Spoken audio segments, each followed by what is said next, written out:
Assalamu alaikum wa rahmatullahi wa barakatuh. My brothers, my sisters, time is of essence. In Islam, we have 5 daily prayers: Fajr, Dhuhr, Asr, Maghrib, Isha. If you notice, there is a beginning time and an ending time for every one of those prayers. The reason is clear. Allah Almighty wants us to do it that way, and He wants us to learn lesson from it. He wants us to discipline our lives. He wants us to start the day and end the day in a certain way. He wants us to benefit from the rich wisdom that He has. Some of it we may know, some of it we may not know. From having those prayers at specific times. If you are a little bit early, it's not going to be valid. And if you're a little bit late, it's not going to be valid. One of the things we as Muslims should be learning from this is, even in our day-to-day lives, we must ensure that we do whatever we're doing timeously.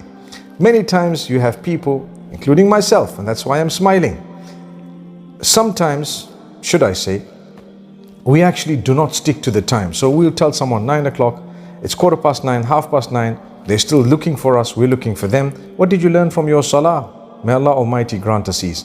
And I can tell you my experience is, those who establish their prayer upon its time are never late for anything else. Unless, obviously, something is beyond their capacity or they're unwell, etc. So it's important for us to learn that lesson. You want to be on time for things? Just learn to do your prayer on time. This advice is for me before every one of you, but at the same time, it's valid advice. May Allah Almighty help me to be on time for everything, and help all of us to be on time for everything. It is unfortunate that people say when Muslims give you a time, 9 o'clock, they'll only pitch up at 9:15, 9:30. I don't think that's true. But if it is in your case, please make a difference, because Allah Almighty wants us to do things timeously. May Allah bless you all. Assalamu alaikum wa rahmatullah.